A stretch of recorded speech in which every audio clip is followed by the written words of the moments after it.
ఇక ఆనాడు అపర భగీరథుడు కాటన్ మహాశయుడు నిర్మించిన లొల్లలాకుల ప్రాజెక్టును ఆధునీకరణ చేయాల్సిన అవసరం ఎంతైనా ఉందన్నారు MLA Bandaru Satyananda Rao.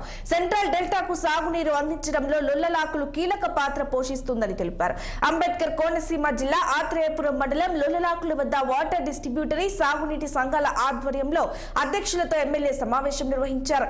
Godavari central delta chairman గుబ్బల శ్రీనివాస్, వైన్ చైర్మన్ కరటూరి నరసింహారావు తదితరులు పాల్గొన్న ఈ సమావేశంలో ఎమ్మెల్యే సత్యానందరావు సాగునీటికి సంబంధించి పలు అంశాలపై సమీక్షించారు.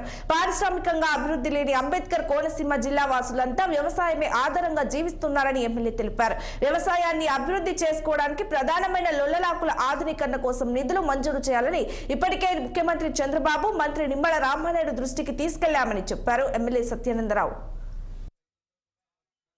కాలక్రమేణా 150 సంవత్సరాల దగ్గర ఏర్పవుతోంది వ్యవస్థ వచ్చి. ఈ వ్యవస్థ క్రమేణా బలహీనపడతా ఉంది. ఈనాడు మన ప్రాంతంలోనే మనమే మన వ్యవస్థను దెబ్బతీసుకుని సాగునీరు అందివ్వలేని పరిస్థితి, త్రాగునీరు తాగలేని పరిస్థితి మనం తెచ్చుకున్నాం. దానివల్ల త్రాగునీరు పొల్యూడైంది. సాగునీరు ఈ టైలాండ్, అప్పలాండ్ ఈ సిస్టమ్స్ అన్ని దెబ్బతిని డీపీలు, స్లూయిస్లు, ఇవన్నీ లాకులు, చాంబర్స్ మొత్తం అన్ని వదిలేసాం. ఆక్రమణలు, ఎంక్రోచ్మెంట్స్, కాలువగట్లు, ఇదివరకు అంత వ్యవస్థను కాపాడుకునేవారు. ఏటుగట్లు కాపాడుకునేవారు, కాలువగట్లు కాపాడుకునేవారు, డ్రైన్ గట్లు కాపాడుకునేవారు. ఈ డ్రైన్లు ఇవాళ మురికి కాలువలు అయ్యాయి, కాలువలు కూడా మురికి కాలువలు అవుతూ ఉన్నాయి. సిస్టమే దెబ్బతినే పరిస్థితి వస్తుంది. పూడికలు పోయి డీసిల్టింగ్ చేయాలి, కెనాల్స్ అన్ని. వీటన్నిటి మీద కూడా దృష్టి సారించాలంటే నిధులు కావాలి. దాని గురించే ముఖ్యమంత్రి గారిని కోరడం జరిగింది, జలవనరుల శాఖ మంత్రి వారిని కోరడం జరిగింది, జిల్లా ఇన్ఛార్జి మంత్రి గారు చెప్పడం జరిగింది.